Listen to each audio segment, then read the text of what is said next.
तो नमस्कार दोस्तों, कैसे हैं आप सब। आप सभी का स्वागत है आपके अपने यूट्यूब चैनल पर। आई होप आप सभी लोग अच्छे होंगे, स्वस्थ होंगे।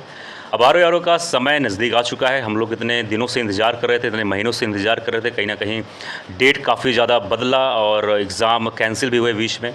फिर अब फाइनली डेट आ चुका है 27 जुलाई 2025 को। आप सभी को मालूम है, बहुत सारे बच्चे डर रहे हैं, नर्वस हो रहे हैं, घबराहट हो रहा है। ये सब देखो चीज़ें आम बात है, इसमें ज़्यादा कुछ घबराने की ज़रूरत नहीं है। और ये सब उन्हीं को होगा जिनको कहीं ना कहीं एग्ज़ाम के लिए थोड़ा सीरियस होंगे, जॉब के लिए सीरियस होंगे, भविष्य के लिए सीरियस होंगे। ये सब चीज़ें उन्हीं के साथ ही होती हैं। तो अगर आपके अंदर घबराहट हो रहा है, एंग्जाइटी हो रही है, उलझन हो रहा है, तो कहीं ना कहीं सही भी है। इसका मतलब आप अब थोड़ा ज़्यादा सीरियस हो रहे हैं, जो कि अच्छी बात है। आपके पास इस समय तकरीबन 60 दिन है, लेकिन हम लोग सिर्फ 50 दिन ही मान के चलते हैं। और दोस्तों 50 दिन कम दिन नहीं होता है। 50 दिन कहीं ना कहीं एग्ज़ाम के लिए गेम चेंजर साबित करने वाला होता है। अभी भी अगर आप जग जाओ, अभी भी अगर आप थोड़ा सा कह सकते हो होश संभाल लो, तो आपके लिए 50 दिन पर्याप्त है। ये मत सोचना कि 50 दिन अब आपके पास टोटल हैं, तो 50 दिन में अब क्या हो सकता है। अ, अब मैंने 1 साल नहीं पढ़ा, 2 साल नहीं पढ़ा, तो 50 दिन में क्या होगा। ये सब अगर सोच रहे हो तो बहुत ही गलत सोच रहे हो। ऐसा कुछ नहीं है दोस्तों। 50 दिन भी आपके लिए बहुत है। अगर आप आर ओ आर ओ का प्रीलिम्स क्वालिफाई करना चाहते हो, इस एग्ज़ाम के कट ऑफ को क्वालिफाई करना चाहते हो, तो 50 दिन भी बहुत है।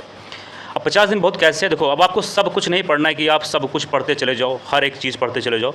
ऐसे करते रहोगे दोस्तों, तो कहीं ना कहीं आपके लिए 1 साल, 2 साल, 3 साल भी लग जाएगा, आपके लिए समय कम पड़ता रहेगा। अब 50 दिन है, जाहिर सी बात है कि अगर आपके पास कम समय है और आप ज़्यादा कुछ करना चाहते हो, 10 लाख बच्चों से कुछ अच्छा करना चाहते हो, अपना सिलेक्शन चाहते हो, तो जाहिर सी बात है कुछ तो अलग करना पड़ेगा इन कम दिनों में, कि जिससे आप लोगों से कुछ अलग हो जाओ, और लोगों से कुछ अच्छा नंबर है। कुछ तो करना पड़ेगा। अब इसके लिए सिर्फ स्मार्ट वर्क काम नहीं करेगा, अब इसके लिए हार्ड वर्क करना ही पड़ेगा, साथ ही साथ स्मार्ट वर्क करना पड़ेगा। इसका कोई शॉर्ट ट्रिक नहीं है कि आप सिर्फ 50 दिनों में एक सब्जेक्ट पढ़ लो बस हो जाएगा, ऐसा कुछ नहीं है। आपको थोड़ा सा हार्ड वर्क करना पड़ेगा, स्मार्ट वर्क करना पड़ेगा। लेकिन हाँ, ये संभव है कि अभी भी समय है, वक्त है, बढ़िया समय है। अगर आप सिर्फ 50 दिन को मान के चलते हो, 50 दिन का सिर्फ स्ट्रेटजी फॉलो करते हो, 50 दिन का सिर्फ टारगेट फॉलो करते हो, तो 50 दिन आपके एग्जाम के लिए बहुत है। अब क्या करना है, देखो अब कुछ चुनिंदा सब्जेक्ट पे ध्यान दो, जैसे geography, history, polity, current affair, Hindi. इन सब पे बढ़िया से ध्यान दो। खास तौर पे आप इस समय हिंदी पे विशेष तौर पे ध्यान दो, ठीक है। हिंदी में ऐसा करो कि आपको 60 में से 55 सवाल या उससे ज़्यादा सही होने चाहिए। उसके लिए क्या करना है, रोज़ एवरीडे 30 से 40 शब्द रोज़ याद करने की कोशिश करो, रोज़ रोज़ रोज़। ऐसा नहीं करना हिंदी के लिए आपको 2-4 घंटे पढ़ने की ज़रूरत नहीं है। आपको हिंदी के लिए एवरीडे कोशिश करिए कि 30 से 40 शब्द एवरीडे याद करने की कोशिश करिए, ठीक है। उससे ज़्यादा मत याद करिए, ना उससे कम याद करिए।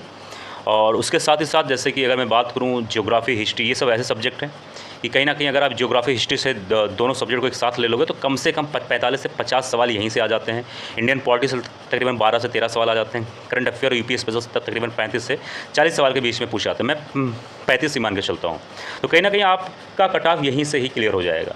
अब इस चीज़ के लिए करना क्या है, अब हिस्ट्री के लिए आपको कोई अलग से बुक पढ़ने की ज़रूरत नहीं है, ना कुछ अलग से वीडियोस देखने की ज़रूरत है। अभी भी समय है, 10 से 12 साल, 15 साल का हिस्ट्री के लिए PYQ सॉल्व कर लो विद एक्सप्लेन करके, जो उसके नीचे डिटेल में रहता है। यानी कि घटना चक्र के बारे में बात करूँ तो बढ़िया से एक्सप्लेनेशन बढ़िया से पढ़ो, समझो, ठीक है। 12 से 15 साल। ज्योग्राफी के लिए भी ऐसे ही करो, ठीक है। इंडियन पॉलिटी के लिए आप PYQ सॉल्व करो, उसके साथ ही साथ कुछ इंपॉर्टेंट चैप्टर्स आप जरूर पढ़ सकते हो, जैसे फंडामेंटल राइट्स, ठीक है। 2-4-6 चैप्टर जो इंपॉर्टेंट है उसको आप जरूर 1-2 दिन समय देकर अच्छे से पढ़ाई कर सकते हो। सिर्फ PYQ सॉल्व करो एकदम डिटेल में, लेकिन सॉल्व करो, उसके हर एक ऑप्शन को समझो, बेहतरीन से उसका आप एनालिसिस करो, ठीक है। ये सब छोटी छोटी चीज़ें दोस्तों, ये ऐसी चीज़ें हैं जो आपको ऐसा लगता है कि यार ये इससे कहाँ आपका सिलेक्शन होगा, लेकिन विश्वास करिए जितने भी टॉपर्स होते हैं, जितने भी एग्ज़ाम में जिनका सिलेक्शन होता है, लोग PYQ का सबसे बड़ा रोल होता है। 70, 75, 80% PYQ का ही रोल होता है, और खासतौर पे आर जैसे एग्ज़ामों में। अब ये समय जो है ना, थोड़ा धैर्य रखो, ठीक है। घबराने की जरूरत नहीं है कि आपके पास सिर्फ और सिर्फ 50 दिन है, अब मैं क्या करूँ, उलझन से कुछ नहीं होने वाला, ठीक है। जो बीत गया वो बीत गया, उसको छोड़ो, हटाओ। अभी भी समय है। 50 दिन 8 से 10 घंटे की एवरीडे पढ़ाई करो, फोड़ दोगे, ये मुझे विश्वास है। लेकिन हाँ, अब सीरियस होने की ज़रूरत है। अब फालतू इधर उधर घूमने और भटकने की ज़रूरत नहीं है, ठीक है। अब ऐसा नहीं करना है कि फालतू समय घूमो, ऐसा कुछ नहीं करना है। आप कम से कम डिस्ट्रैक्शन को अपने पास रखिए। सोशल मीडिया कम से कम इस्तेमाल करिए। मैं ऐसा नहीं कह रहा हूँ कि सोशल मीडिया को आप इस्तेमाल ना करो, इस्तेमाल करो, लेकिन कम से कम इस्तेमाल करो, ठीक है। दोस्त से थोड़ा कम से कम मिलो, ठीक है। बाहर घूमने थोड़ा कम से कम जाओ। मैं यहाँ कम से कम इस्तेमाल कर रहा हूँ, इसका मतलब आपको स्ट्रिक्टली फॉलो नहीं करना है कि आप दोस्त से ना ही मिलो, घूमने ना जाओ, ये गलती मत करना। कम से कम यानी कम समय, पहले 2 घंटा देते थे तो अब आधे घंटे दो। बेसिक सब्जेक्ट पे ध्यान दो, रिवाइज मल्टीपल टाइम करो, PYQ पे मल्टीपल टाइम ध्यान दो, ठीक है। प्रैक्टिस करो। साथ ही साथ अब नया रिसोर्स लेना कम करो। यानी कि अगर आप बुक पढ़ रहे हो तो आप 2-3 बुक पढ़ने की कोशिश मत करना। आप अपने चीज़ों को और अच्छे से समझने के लिए, अंडरस्टैंडिंग के लिए आप कोई किसी भी टॉपिक, किसी भी चैप्टर से संबंधित वीडियोज़ देख लो।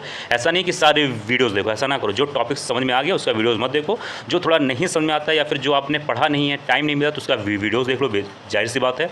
और करंट अफेयर 10 से 12 महीने का पढ़ना है, कम से कम 10 महीने का तो पढ़ ही लो, लेकिन लास्ट से पीछे से पढ़ना है। यानी जून में पेपर है, नहीं माफ़ करिए, जुलाई में पेपर है, तो जून, मई, अप्रैल, मार्च, फरवरी, जनवरी 2025 का, फिर 2024 का दिसंबर, नवंबर, अक्टूबर, सितंबर और अगस्त, ऐसे करके पढ़ना है। पीछे से पढ़िए। 10 महीने का तो कम से कम पढ़ लीजिए, अगर समय मिले, अगर आपको लगता है कि समय है तो 12 महीने का बेशक पढ़ लीजिए। इससे ज़्यादा करने की कुछ ज़रूरत नहीं है। आर आपका आराम से प्रीलिम्स हो जाएगा। और रहा बात मेंस का, तो मेंस में जाहिर सी बात है, आप सभी को पता है 3 से 4 महीने मिलने वाले हैं, जो कि आपके लिए मेंस के लिए बहुत पर्याप्त है। नए सिरे से फिर तैयारी करना मेंस के लिए, लेकिन पहले आपका टारगेट होना चाहिए प्रीलिम्स, क्योंकि जब तक आपका प्रीलिम्स नहीं निकलेगा, मेंस की तैयारी कितनी भी कर लो सब बेकार है, उसका कोई मतलब नहीं। आई होप आप लोग सब समझ गए होंगे, आप समझदार हैं। मिलते हैं किसी और वीडियो में। जय हिंद, जय भारत।